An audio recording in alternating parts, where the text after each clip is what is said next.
Welcome to Ratchet Book Club, where we read hood classics and good classics. I'm Derek. 916-633-1537, Ratchet and Ratchet at gmail.com, Ratchet Book Club on Twitter, Ratchet Book Club on Facebook. I've decided to find a comfort meal for my next book. And this is the next book, so you already know I found the comfort meal. I've been reading the classics that are hood classics to me. I haven't found a book that I love that I knew was going to be something for the hood. I have a couple of them. I might read them later. We'll see. But the good classics are generally just books that I believe are great. And this one is of no exception to that.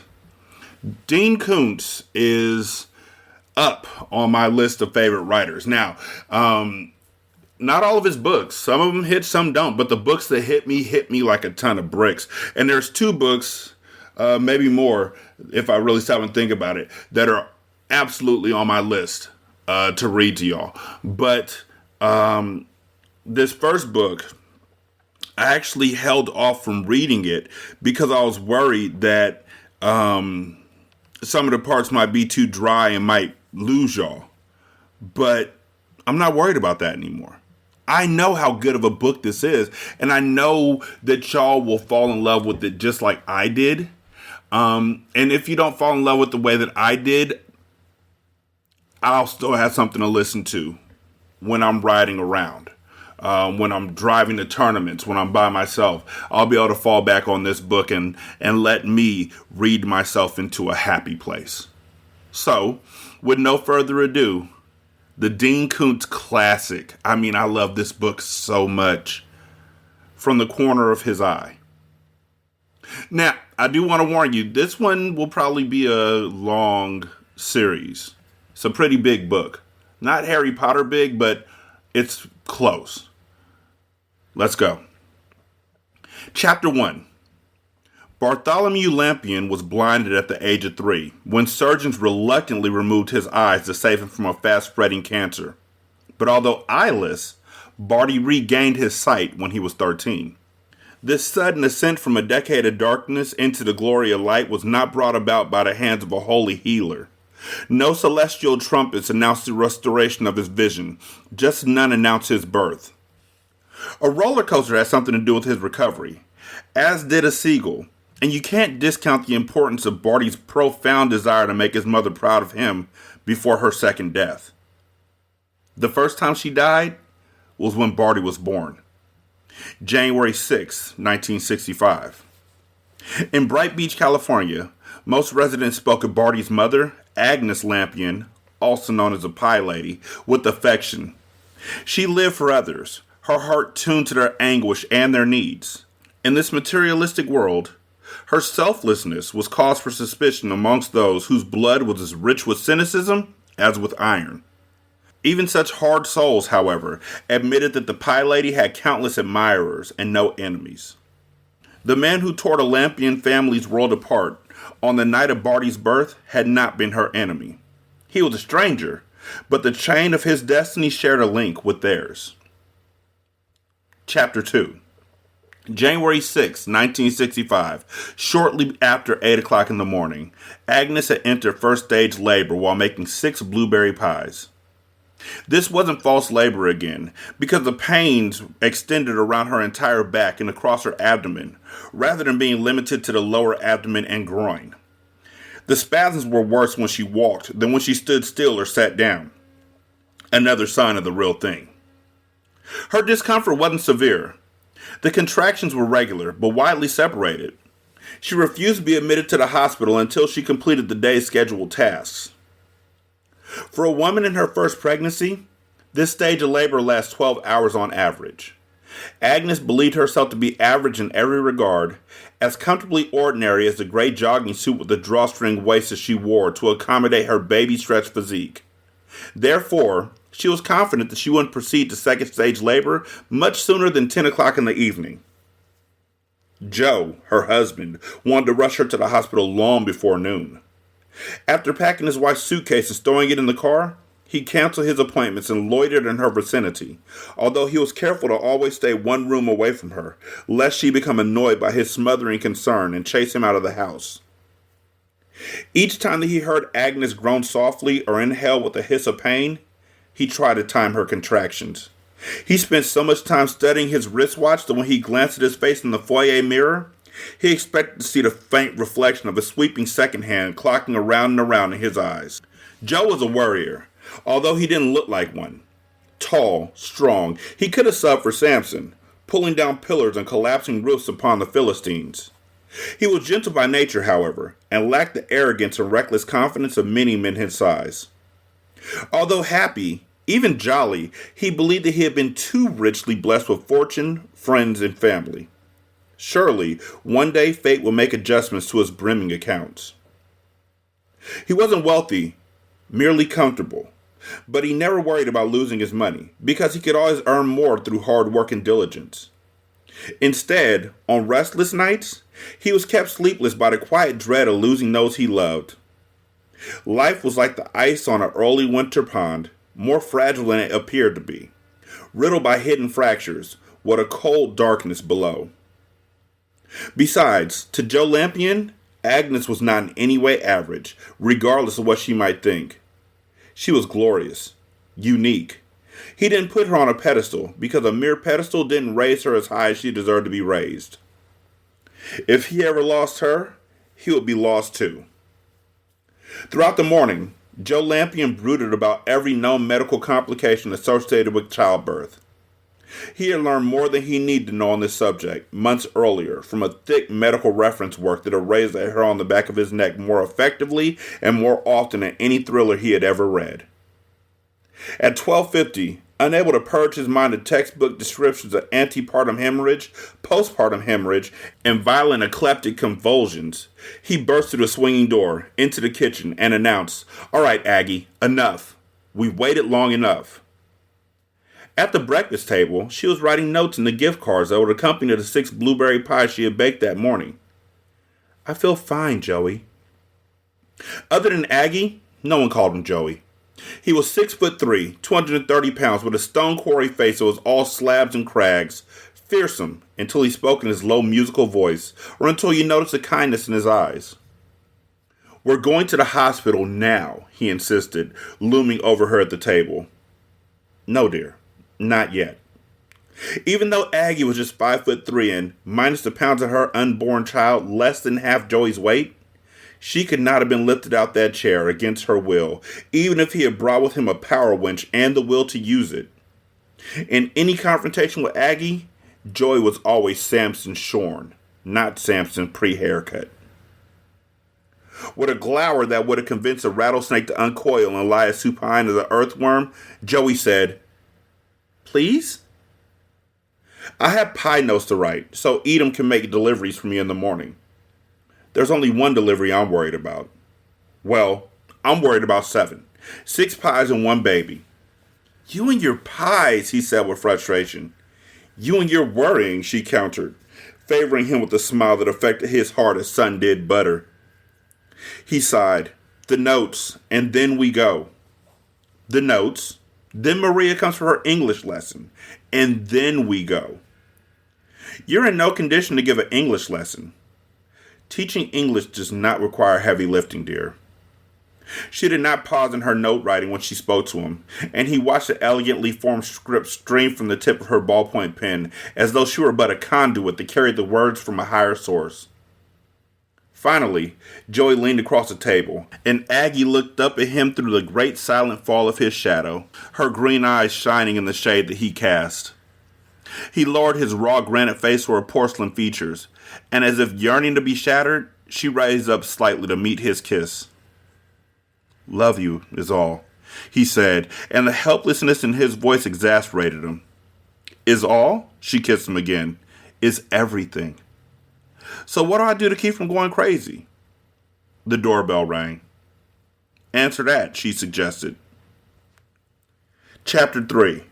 The primeval forests of the Oregon coast raised a great green cathedral across the hills, and the land was as hushed as any place of worship. High above, glimpsed between the emerald spires, a hawk glided in a widening gyre, dark-feathered angel with a taste for blood. Here at ground level, no wildlife stirred, and the momentous day was breathless. Luminous veils of fog lay still motionless in the deeper hollows where the departed night had discarded them. The only sounds were the crunch of crisp evergreen needles underfoot and the rhythmic breathing of experienced hikers.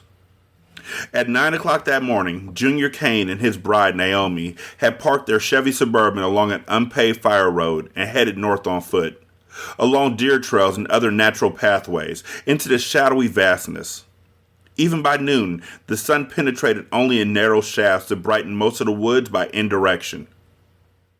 When Junior was in the lead, he occasionally drew far enough ahead of Naomi to pause and turn and watch her as she approached him. Her golden hair shimmered always bright, in sunshine or shadow, and her face was that perfection of which adolescent boys dreamed, for which grown men sacrificed honor and surrendered fortune. Sometimes Naomi led. Following her, Junior was so enraptured by her lithe form that he was aware of little else, oblivious to the green vaults, the columnar trunks, the lush ferns, and the flourishing rhododendrons. Although Naomi's beauty might alone have captured his heart, he was equally entranced by her grace, her agility, her strength, and by the determination with which she conquered the steepest slopes and the most forbiddingly stony terrain. She approached all of life, not just hiking, with enthusiasm, passion, intelligence, courage. They had been married 14 months, yet daily his love grew stronger. He was only 23, and sometimes it seemed that one day his heart would be too small to contain his feelings for her. Other men had pursued Naomi, some better looking than Junior, many smarter, virtually all of them richer. Yet Naomi had wanted only him, not for what he owned or might one day acquire, but because she claimed to see in him a shining soul. Junior was a physical therapist, and a good one, working mostly with accident and stroke victims who were struggling to regain lost physical function. He would never lack for meaningful work, but he would never own a mansion on a hill. Fortunately, Naomi's tastes were simple. She preferred beer to champagne, shunned diamonds, and didn't care if she ever saw Paris. She loved nature, walks in the rain, the beach, good books. Hiking, she often sang softly when the trail was easy. Two of her favorite tunes were Somewhere Over the Rainbow and What a Wonderful World. Her voice was as pure as the spring water and as warm as sunshine. Junior often encouraged her to sing, for in her song he heard a love of life, an infectious joy that lifted him. Because this January day was unseasonably warm, in the 60s, and because they were too close to the coast to be in a snow zone at any altitude, they wore shorts and t-shirts. The pleasant heat of exertion, the sweet ache of well-tested muscles, the forced air scented with pine, the tautness and grace in Naomi's bare legs, her sweet song. This was what paradise might be like if paradise existed. On a day hike, not intending to camp overnight, they carried light packs, a first aid kit, drinking water, lunch, and thus made good time. Shortly after noon, they came to a narrow break in the forest and stepped into the final coil of the serpentine fire road, which had arrived at this point by a route different from theirs. They followed the dirt track to the summit, where it terminated at a fire tower that was indicated on their map by a red triangle. The tower stood on a broad ridge line, a formidable structure of creosote-soaked timbers, 40 feet on a side at the base. The tower tapered as it rose, though an open-view deck flared out from the top. In the center of the deck was an enclosed observation post with large windows. The soil was stony and alkaline here, so the most impressive trees were only 100 feet tall, little more than half the size of many of the rainforest behemoths that thrived on lower slopes. At 150 feet, the tower rose high above them. The switchback stairs were in the center of the open framework, rising under the tower rather than circling the exterior. Aside from a few sagging threads and loose balusters, the staircase was in good condition, yet Junior became uneasy when he was just 2 flights off the ground. He wasn't able to pinpoint the cause of his concern, but instinct told him to be wary. Because the autumn and winter had been rainy, the fire danger was low, and the tower was not currently manned. In addition to its more serious function, the structure also served as an observation platform open to any of the public determined enough to reach it. The steps creaked. Their footfalls echoed hollowly through this half-enclosed space, as did their heavy breathing. None of these sounds was a reason for alarm, and yet, as Junior ascended behind Naomi, the wedge-shaped open spaces between the crisscross framing beams grew narrower, allowing ever less daylight to penetrate. The space under the tower platform became gloomy, though never dark enough to require a flashlight.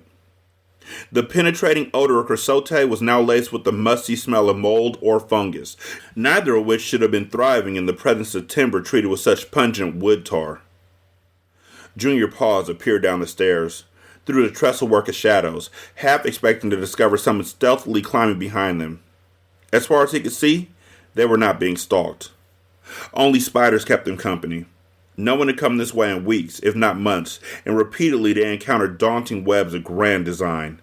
Like the cold and fragile ectoplasm of summoned spirits, the gossamer architecture pressed against their faces, and so much of it clung tenaciously to their clothes that even in the gloom, they began to look like the risen dead in tattered grave cloth. As the diameter of the tower shrank, the steps came in shorter and steeper flights, finally ending at a landing only 8 or 9 feet below the floor of the observation platform. From here, a ladder led up to an open trapdoor. When Junior followed his agile wife to the top of the ladder and then through the trap onto the observation deck, he would have been knocked breathless by the view if he had not already been left gasping by the climb. From here, 15 stories above the highest point of the ridge and 5 stories above the tallest trees, they saw a green sea of needled waves rising in eternal ranks to the misty east and descending in timeless sets towards the real sea a few miles to the west. "Oh, Eenie," she exclaimed. "It's spectacular." Eenie was her pet name for him. She didn't want to call him Junior, as did everyone else, and he didn't allow anyone to call him Enoch, which was his real name. Enoch Kane, Jr. Well, everyone had a cross to bear. At least he hadn't been born with a hump and a third eye. After wiping the cobwebs off each other and rinsing their hands with bottled water, they ate lunch. Cheese sandwiches and a little dried fruit. While they ate, they circled the observation deck more than once, relishing the magnificent vistas. During the second circuit, Naomi put her hand against the railing and discovered that some of the supports were rotten. She didn't lean her weight against the handrail and wasn't in any danger of falling. The picket sagged outward. One of them began to crack, and Naomi immediately retreated from the edge of the platform to safety.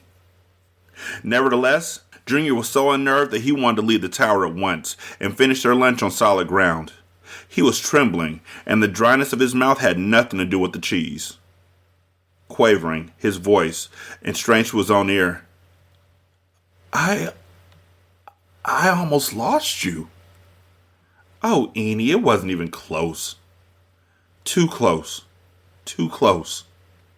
Climbing the tower, he hadn't broken out in a sweat, but now he felt perspiration prickle his brow. Naomi smiled. She used her paper towel to dab at his damp forehead. "You're sweet. I love you too." He held her tightly. She felt so good in his arms. Precious. "Let's go down," he insisted. Slipping free of his embrace, taking a bite of her sandwich, managing to be beautiful even while talking with her mouth full, she said, "Well, of course. We can't go down until we see how bad the problem is." "What problem?" "The railing. Maybe that's the only dangerous section, but maybe the whole thing's rotten. We have to know the extent of the problem when we get back to civilization and call the Forest Service to report this." "Why can't we just call and let them check out the rest of this?" Grinning, she pinched his left earlobe and tugged on it. "Ding dong. Anyone home? I'm taking a poll to see who knows the meaning of civic responsibility." He frowned. Making the phone call is responsible enough. The more information we have, the more credible we'll sound. And the more credible we sound, the less likely they are to think we're just kids jerking their chain. This is nuts. Brazil or Hazel? What? If it's nuts, I don't recognize the variety. Having finished her sandwich, she licked her fingers. Think about it, Eenie. What if some family comes up here with their kids? He could never deny her anything she wanted, in part because she rarely wanted anything for herself. The platform encircling the enclosed observation post was about 10 feet wide. It seemed solid and safe underfoot. Structural problems were restricted to the balustrade. All right, he reluctantly agreed, but I'll check the railing and you stay back by the wall where it's safe. Lowering her voice and speaking in a Neanderthalic grunt, she said, Man fight fierce tiger, woman watch. That's the natural order of things. Still grunting. Man say it's natural order. To woman, it's just entertainment. Always happy to amuse, ma'am. As Junior followed to the balustrade, gingerly testing it, Naomi stayed behind him. Be careful, Eni. The weathered railing cap was rough under his hand. He was more concerned about splinters than about falling. He remained at arm's length from the edge of the platform, moving slowly, repeatedly shaking the railing, searching for loose or rotten pickets. In a couple of minutes, they completed a full circuit of the platform, returning to the spot where Naomi had discovered the rotted wood. This is the only point of weakness in the railing.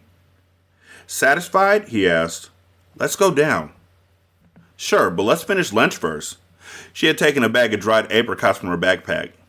We ought to go down, he pressed. Shaking 2 apricots from a bag into his hand, I'm not done with this view. Don't be a killjoy, Eni. We know it's safe now. Okay, he surrendered. But don't lean on the railing even where we know it's all right. You make someone a wonderful mother. Yeah, but I'd have trouble with the breastfeeding. They circled the platform again, pausing every few steps to gaze at the spectacular panorama, and Junior's tension quickly ebbed. Naomi's company, as always, was tranquilizing. She fed him an apricot.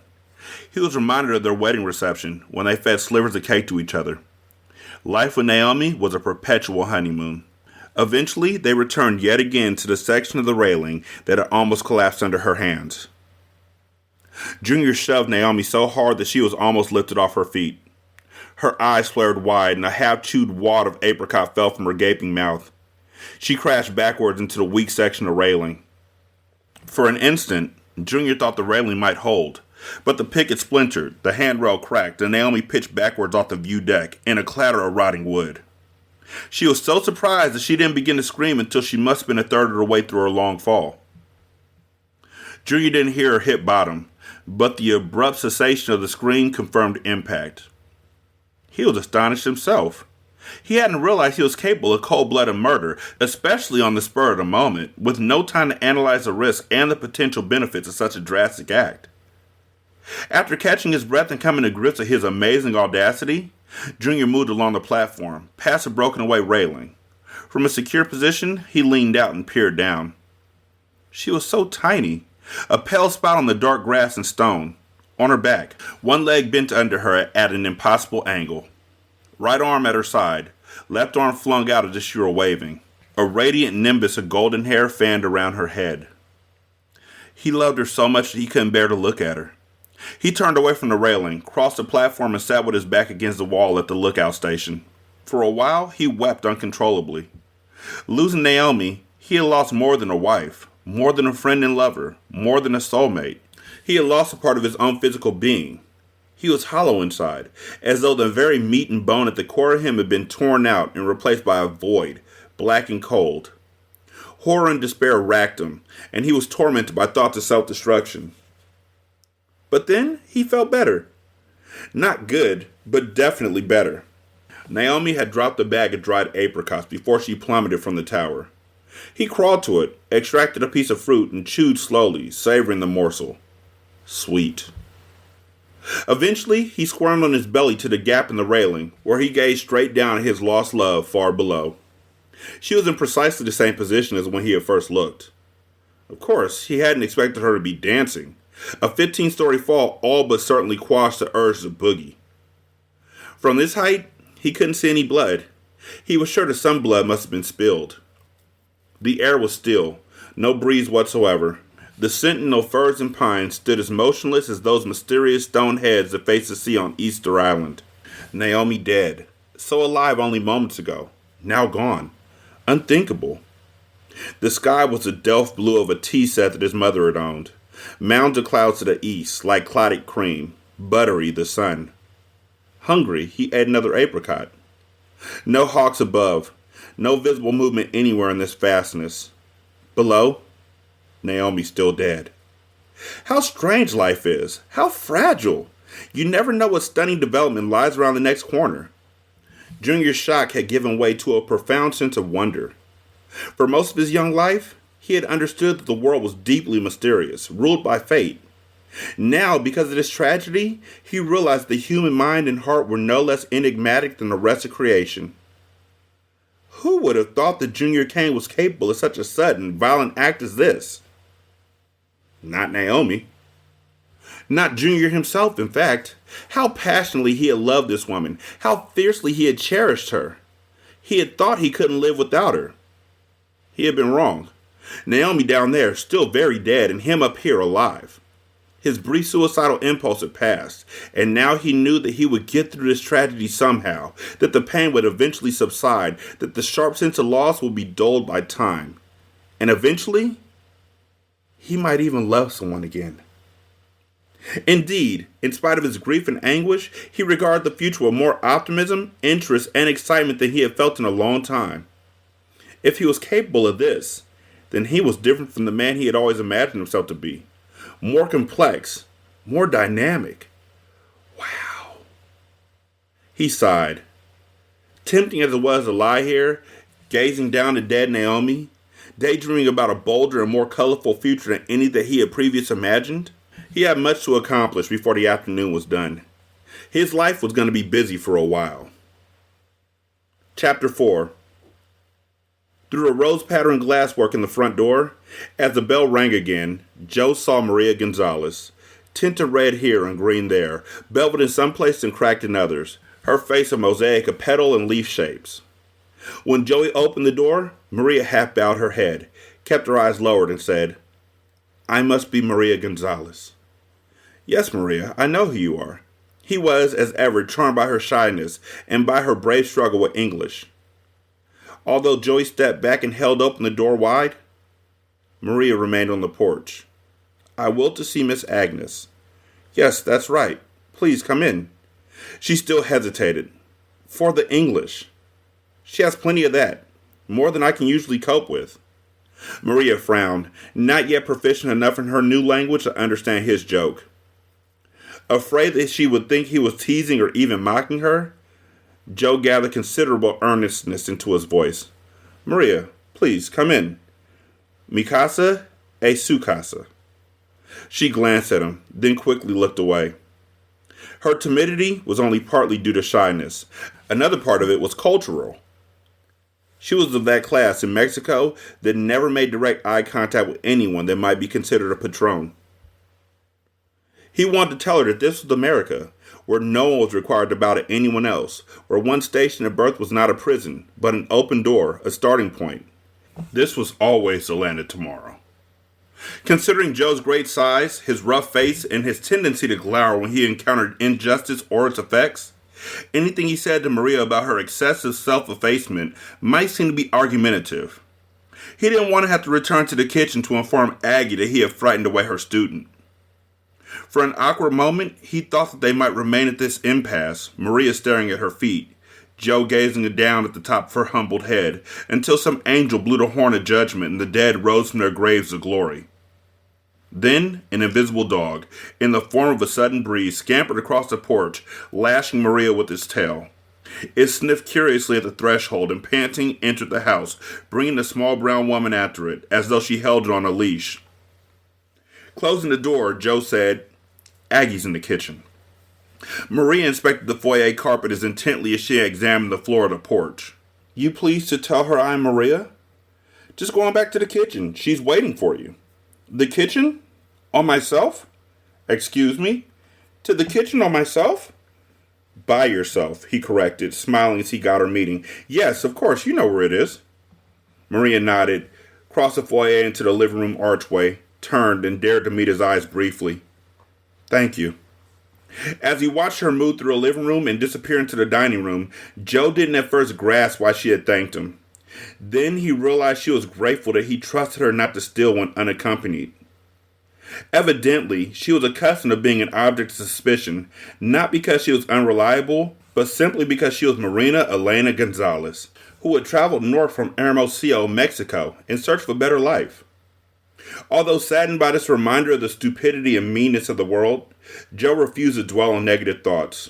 Their firstborn was soon to arrive, and years from now, he wanted to be able to recall this day as a shining time, characterized entirely by sweet, if nervous, anticipation and by the joy of the birth. In the living room, he sat in his favorite armchair and tried to read You Only Live Twice, the latest novel about James Bond. He couldn't relate to the story. Bond had survived 10,000 threats and vanquished villains by the hundreds, but he didn't know anything about the complications that could transform ordinary labor into a mortal trial for mother and baby. Chapter 5. Down, down, through the shadows and the shredded spider webs, down through the astringent creosote stink and the underlying foulness of black mold, Junior descended the tower stairs with utmost caution. If he tripped on a loose tread and fell and broke a leg, he might lie here for days, dying of thirst or infection, or of exposure if the weather turned cooler, tormented by whatever predators found him helpless in the night. Hiking into the wilds alone was never wise. He always relied on the buddy system, sharing the risk, but his buddy had been Naomi, and she wasn't here for him anymore. When he was all the way down, when he was out from under the tower, he hurried towards the dirt lane. The car was hours away by the challenging overhand route they had taken to get there, but maybe half an hour, at most 45 minutes away if he returned by the fire road. After only a few steps, Junior halted. He dared not bring the authorities back to this ridgetop only to discover that poor Naomi, though critically injured, was still clinging to life. 150 feet, approximately 15 stories, was not a fall that anyone could be expected to survive. On the other hand, miracles do occasionally happen. Not miracles in the sense of gods and angels and saints goofing around in human affairs. Junior didn't believe in such nonsense. But amazing singularities do happen, he muttered, because he had a relentlessly mathematical scientific view of existence, which allowed for many astounding anomalies, for mysteries of astonishing mechanical effect, but which provided no room for the supernatural. With more trepidation than seemed reasonable, he circled the base of the tower. Tall grass and weeds tickled his bare calves. At this season, no insects were buzzing, no gnats trying to sip at the sweat on his brow. Slowly, warily, he approached the crumpled form of his fallen wife. In 14 months of marriage, Naomi never raised her voice to him, was never cross with him. She never looked for a fault in a person if she could find a virtue. And she was the type of person who could find a virtue in everyone but child molesters and murderers. He dreaded finding her still alive, because for the first time in their relationship, she would surely be filled with reproach. She would no doubt have harsh, perhaps bitter words for him, and even if he could quickly silence her, his lovely memories of their marriage would be tarnished forever. Henceforth, every time he thought of his golden Naomi, he would hear her shrill accusations, see her beautiful face contorted and made ugly by anger. How sad it would be to have so many cherished recollections spoiled forever. He rounded the northwest corner of the tower and saw Naomi lying where he expected her to be. Not sitting up and brushing the pine needles out of her hair, just lying twisted and still. Nevertheless, he halted, reluctant to go closer. He studied her from a safe distance, squinting in the bright sunlight, alert for the slightest twitch.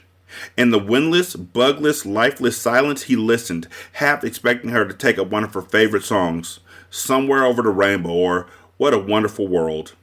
But in a thin, crushed, tuneless voice choked with blood and rattling with broken cartilage. He was working himself into a state, and for no good reason. She was almost certainly dead, but he had to be sure, and to be sure, he had to take a closer look. No way around it. A quick look, and then away into an eventful and interesting future. As soon as he stepped closer, he knew why he had been reluctant to approach Naomi. He had been afraid that her beautiful face would be hideously disfigured, torn, and crushed. Junior was squeamish. He didn't like war movies or mystery flicks in which people were shot or stabbed or even discreetly poisoned, because they always had to show you the body, as if you couldn't just take their word for it that someone had been killed and just get on with the plot. He preferred love stories and comedies. He once picked up a Mickey Spillane thriller and been sickened by the relentless violence. He had almost been unable to finish the book, but he considered it a character flaw not to complete a project that one had begun, even if the task was to read a repulsively bloody novel. In war movies and thrillers, he immensely enjoyed the action, The action didn't trouble him. He was disturbed by the aftermath. Too many movie makers and novelists were intent on showing you the aftermath, as if that were as important as the story itself. The entertaining part, however, was the movement, the action, not the consequences. If you had a runaway train scene, and the train hit a busload of nuns at a crossing, smashing it the hell out of the way and roaring on, you wanted to follow that train, not go back and see what had happened to the luckless nuns. Dead or alive, the nuns were history once the damn bus was slammed off the tracks, and what mattered was the train. Not consequences, but momentum. Here, on this sunny ridge in Oregon, miles from any train and farther still from any nuns, Junior applied this artistic insight to his own situation, overcame his squeamishness, and regained some momentum of his own. He approached his fallen wife, stood over her, and stared down into her fixed eyes as he said, "Naomi?" He didn't know why he had spoken her name, because at first sight of her face he was certain that she was dead. He detected a note of melancholy in his voice, and he supposed that he already was missing her. If her eyes had shifted focus in response to his voice, if she had blinked to acknowledge him, Junior might not have been entirely displeased, depending on her condition. Paralyzed from the neck down and posing no physical threat, brain damage to the extent that she couldn't speak or write, or in any other way convey to the police what had happened to her, yet with her beauty largely intact, she might still have been able to enrich his life in many ways.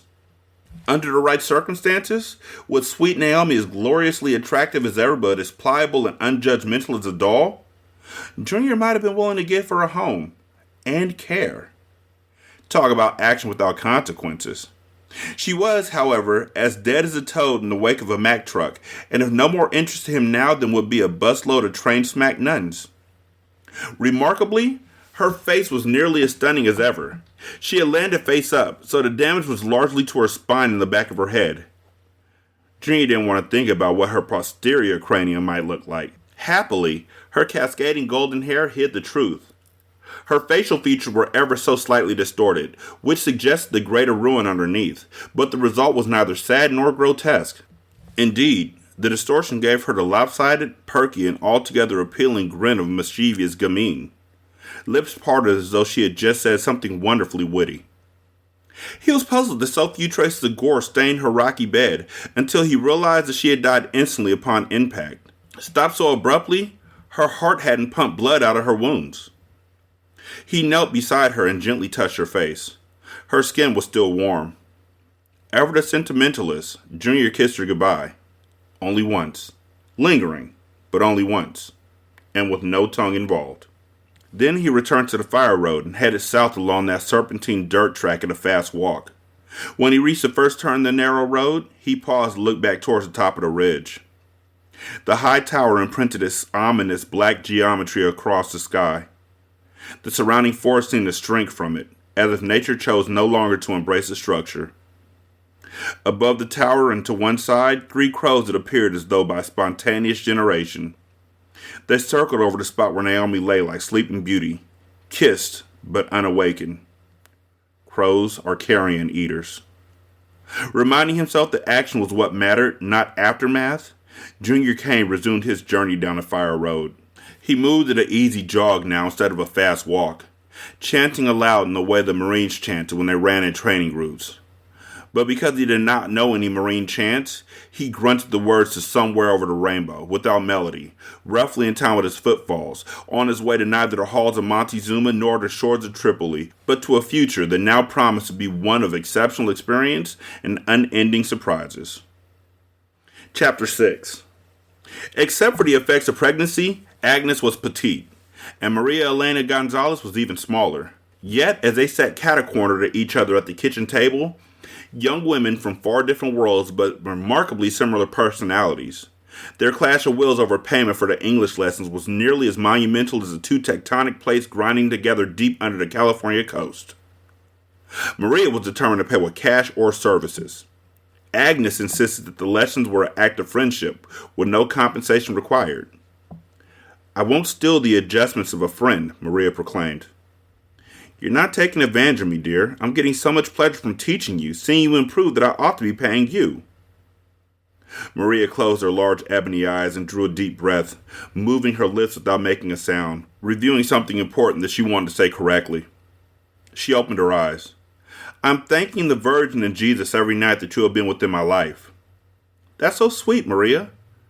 But I'm buying the English, she said firmly, sliding 3 $1 bills across the table. $3 was 6 dozen eggs or 12 loaves of bread, and Agnes was never going to take food out of the mouths of a poor woman and her children. She pushed the currency across the table to Maria. Jaws clenched, lips pressed tightly together, eyes narrowed. Maria shoved the money towards Agnes. Ignoring the offered payment, Agnes opened the lesson book. Maria swiveled sideways in her chair, turning away from the $3 and the book. Glaring at the back of her friend's head, Agnes said, You're impossible. Wrong. Maria Elena Gonzalez is real. That's not what I meant, and you know it. Don't know nothing. I be stupid Mexican woman. Stupid is the last thing you are. Always to be stupid now, always with my evil English. Bad English. Your English isn't evil, it's just bad. Then you teach. Not for money. Not for free. For a few minutes, they sat there unmoving. Maria with her back to the table, Agnes staring in frustration at the nape of Maria's neck and trying to will her to come face to face again, to be reasonable. At last, Agnes got to her feet. A mild contraction tightened the cincture of pain around her back and belly, and she leaned against the table until the misery passed. Without a word, she poured a cup of coffee and set it before Maria. She put a homemade raisin scone on a plate and placed it beside the coffee. Maria sipped the coffee while sitting sideways in her chair, still turned away from the 3 worn dollar bills. Agnes left the kitchen by way of the hall, through the swinging door, rather than through the dining room, and when she passed the living room archway, Joey exploded out of his armchair, dropping the book he had been reading. It's not time, she said, proceeding to the stairs. What if you're wrong? Trust me, Joey. I'll be the first to know. As Agnes ascended, Joey hurried into the foyer behind her and said, Where are you going? Upstairs, silly. What are you going to do? Destroy some clothes. Oh. She fetched a pair of cuticle scissors from the master bathroom, plucked a red blouse from her closet, and sat on the edge of the bed. Carefully snipping threads with the tiny pointed blades, she turned the blouse inside out and unraveled a lot of stitches just under the shoulder yoke, ruining the front shirring. From Joey's closet, she extracted an all-blue blazer that he seldom wore anymore. The lining was sagging, worn, and half-rotten. She tore it. With the small scissors, she opened the shoulder seam from the inside. To the growing pile of ruin, she added one of Joey's cardigan sweaters, after popping loose one bone button and almost completely detaching a sewn-on patch pocket. A pair of knockabout khaki pants quickly clip open the seat seam, cut the corner of the wallet pocket, then rip it with both hands. Snip loose some stitching and half detach the cuff on the left leg. She damaged more of Joey's things than her own, solely because he was such a big, dear giant, which made it easier to believe that he was constantly bursting out of his clothes. Downstairs again, as Agnes reached the foot of the stairs, she began to worry that she had done too thorough a job on the khakis, and that the extent of the damage would raise suspicions. Seeing her, Joey leapt up from his armchair again. He managed to hold on to his book this time, but he stumbled into the footstool and nearly lost his balance. When did you have that run-in with the dog? She asked. Bewildered, he said, What dog? Was it yesterday or was it the day before? Dog? There was no dog. Shaking the ravaged khakis at him, she said, Then what made such a mess of these? He stared glumly at the khakis. Although they were old pants, they were a favorite pair when he was puttering around the house on weekends. Oh, he said, That dog. It's a miracle you weren't bitten. Thank God, he said, I had a shovel. You didn't hit the poor dog with a shovel? She asked with mock dismay. Well, wasn't it attacking me? But it was only a miniature collie. He frowned. I thought it was a big dog. No, dear, it was little Muffin from next door. A big dog certainly would have torn up both you and the pants.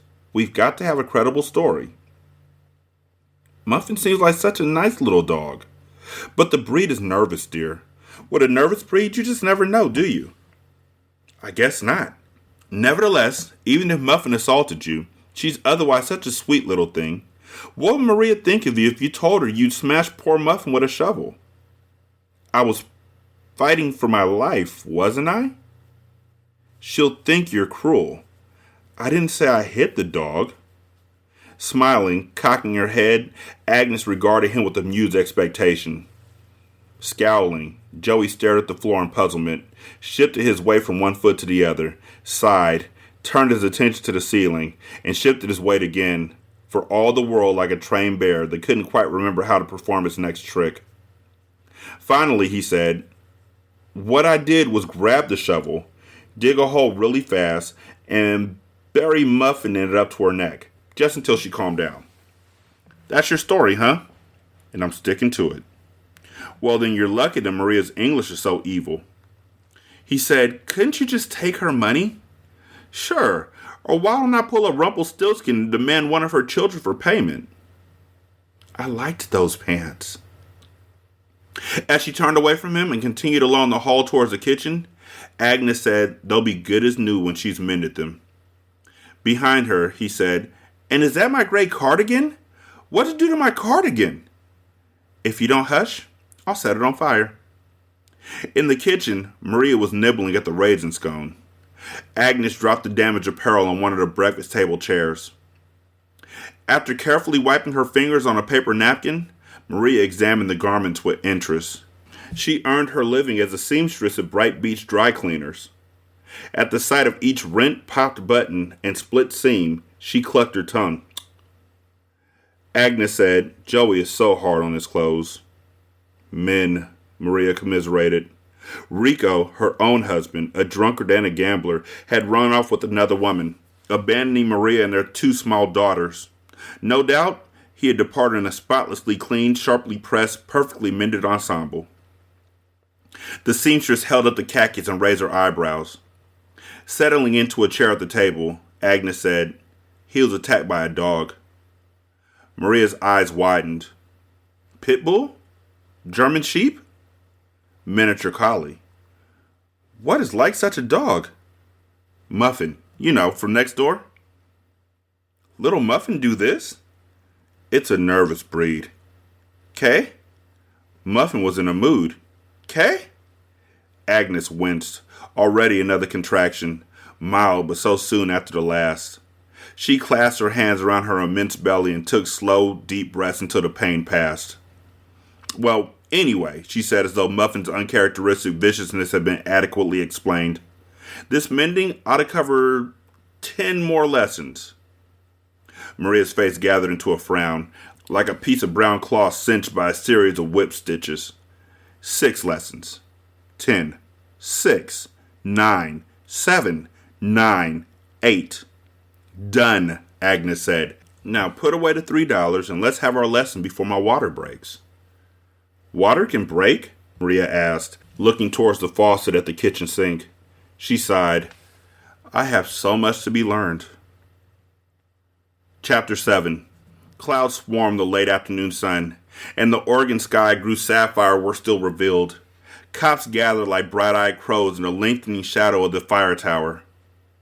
Because the tower stood on a ridge line that marked the divide between county and state property, most of the attending constabulary were county deputies, but 2 state troopers were present as well. With the uniformed troopers was a stocky, late 40-ish brush-cut man in black slacks and a gray herringbone sports jacket. His face was almost pan-flat, his first chin weak, his second chin stronger than the first, and his function unknown to Junior. He would have been the least likely man to be noticed in a 10,000-man convention of non-entities, if not for the port wine birthmark that surrounded his right eye, darkening most of the bridge of his nose, brightening half of his forehead, and returning around the eye to stay in the upper portion of his cheek. Amongst themselves, the authorities spoke more often than not in murmurs, or perhaps Junior was too distracted to hear them clearly. He was having difficulty focusing his attention on the problem at hand. Through his mind, odd and disconnected thoughts rolled like slow, greasy, eye of the hurricane waves on an ominous sea. Earlier, after sprinting down the fire road, he had been breathing hard when he reached the Chevy, and by the time he raced the Spruce Hills, the nearest town, he had spiraled down into this strange condition. His driving became so erratic that a black and white had tried to pull him over, but by then he was a block from a hospital, and he didn't stop until he got there. Taking the entry drive too sharply, jolting across the curb, nearly slamming into a parked car, sliding to a stop in a no parking zone at the emergency entrance, lurching like a drunkard as he got out of the Chevy, screaming at the cops to get an ambulance. Get an ambulance! All the way back to the ridge, sitting up front beside a county deputy in a police cruiser. With an ambulance and other patrol cars racing close behind them, Junior had shaken uncontrollably. When he tried to respond to the officer's questions, his uncharacteristically thin voice cracked more often than not, and he was able to croak only, "Jesus, dear Jesus," over and over. When the highway passed through a sunless ravine, he had broken into a sour sweat at the sight of the bloody, pulsing reflections of revolving rooftop beacons on the bracketing cut-shell walls. Now and then, the siren shrieked to clear traffic ahead, and he felt the urge to scream with it, to let loose a wail of terror and anguish and confusion and loss. He repressed the scream, however, because he sensed that if he gave voice to it, he wouldn't be able to silence himself for a long, long time. Getting out of the stuffy car in the air much chillier than it had been when he had left this place, Junior stood unsteadily as the police and the paramedics gathered around him. Then he led them through the wild grass to Naomi, moving haltingly, stumbling on small stones that the others navigated with ease. Junior knew he looked as guilty as any man had ever looked this side of the first apple in a perfect garden. The sweating, the spasm of violent tremors, the defensive note that he could not keep out of his voice, the inability to look anyone directly in the eye for more than a few seconds. All were telltales that none of these professionals will overlook. He desperately needed to get a grip on himself, but he couldn't find a handle. Now here, once more, to the body of his bride. Livor mortis had already set in. Blood draining to the lowest points of her body, leaving the fronts of her bare legs, one side of each bare arm, and her face ghastly pale. Her dead gaze was still surprisingly clear. How remarkable that the impact hadn't caused a starburst hemorrhage in either of her exquisite lavender blue eyes. No blood, just surprise. Junior was aware that all the cops were watching him as he stared down at the body, and he frantically tried to think of what an innocent husband would be likely to do or say, but his imagination failed him. His thoughts could not be organized. His inner turmoil boiled ever more fiercely, and the external evidence of it grew more obvious. In the cool air of the fading afternoon, he perspired as profusely as a man already being strapped into an electric chair. He streamed, gushed, he shook, and he was half convinced that he could hear his bones rattling together like the shells of hard-boiled eggs in a roiling cook pot. Had he ever thought he could get away with this? He must have been delusional, temporarily mad. One of the paramedics knelt beside the body, checking Naomi for a pulse, although in these circumstances, his action was such a formality that it was almost harebrained. Someone eased in closer beside Junior and said, "How did it happen again?" He looked up into the eyes of the stocky man with the birthmark. They were gray eyes, hard as nail heads, but clear and surprisingly beautiful in that otherwise unfortunate face. The man's voice echoed hollowly in Junior's ears, as if coming from the far end of a tunnel, or from the terminus of a death row hallway, on the long walk between the last meal and the execution chamber. Junior tipped his head back and gazed up towards the section of broken-out railing along the high observation deck. He was aware of others looking up, too. Everyone was silent. The day was morgue still. The crows had fled the sky, but a single hawk glided soundlessly, like justice with its prey in sight, high above the tower. She was eating dried apricots. Junior spoke almost in a whisper, yet the ridge was so quiet he had no doubt that each of these uniformed but unofficial jurors heard him clearly. Walking around the deck. Paused. The view. She leaned. Gone. Abruptly, Junior Cain turned away from the tower, from the body of his lost love, dropped to his knees, and vomited. Vomited more explosively than he had ever done in the depths of the worst sickness of his life. Bitter, thick, grossly out of proportion to the simple lunch that he had eaten, up came a dreadfully reeking vomitus. He was untroubled by nausea, but his abdominal muscles contracted painfully, so tightly that he thought he would be cinched in two, and up came more, and still more, spasm after spasm, until he spewed a thin gruel green with bile, which surely had to be the last bit, but was not, for here was more bile, so acidic that his gums burned from contact with it. Oh God, please no! Still more. His entire body heaving, choking as he aspirated a piece of something vile. He squeezed his watering eyes shut against the side of the flood, but he could not block out the stench. One of the paramedics stooped beside him to press a cool hand against the nape of his neck. Now this man said urgently, "Kenny, we've got hematemesis here." Running footsteps, heading towards the ambulance, apparently Kenny, the second paramedic. To become a physical therapist, Junior had taken more than massage classes, so he knew what hematemesis meant. Hematemesis, vomiting of blood. Opening his eyes, blinking back his tears just as more agonizing contractions knotted his abdomen, he could see ribbons of red in the watery green mess that gouted from him. Bright red. Gastric blood would be dark. This must be pharyngeal blood. Unless an artery had ruptured in his stomach, torn by the incredible violence of these intransigent spasms, in which case he was puking his life away. He wondered if the hawk had descended in a constricting gyre, justice coming down, but he could not lift his head to see.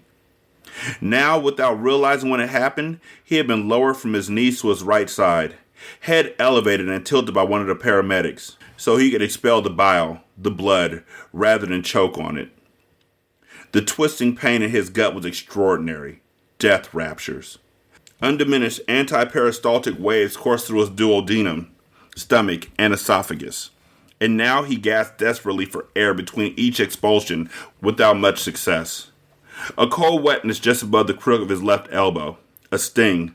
A tourniquet of flexible rubber tubing had been tied around his left arm to make a small vein well more visibly, and the sting had been a prick of a hypodermic needle.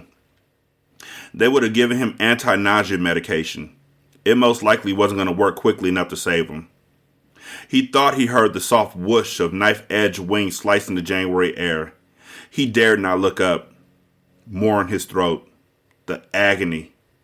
Darkness poured into his head, as if there were blood rising relentlessly from his flooded stomach and esophagus. 916-633-1537. Ratchet and Ratchet at gmail.com. Ratchet Book Club on Twitter. Ratchet Book Club on Facebook. Leave a review on Spotify. Takes like 13 seconds. Leave a review on Podchaser. Copy and paste that in the Good Pods. And copy and paste that in the Apple Podcasts. You can donate to the show at patreon.com/singlesimulcast or at buymeacoffee.com/sscast or on the Good Pods app. You can go to the tip jar. Thank y'all so much for listening. I greatly appreciate it. Y'all be good. I'm going to holler at you later. Peace.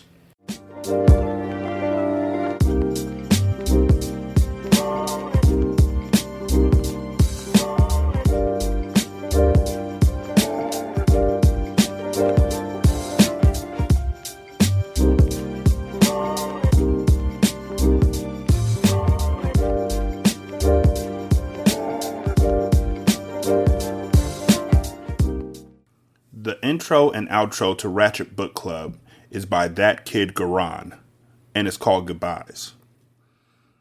You can email him at tkgbeats94@gmail.com for more information on how to lease this beat. This is Single Simulcast.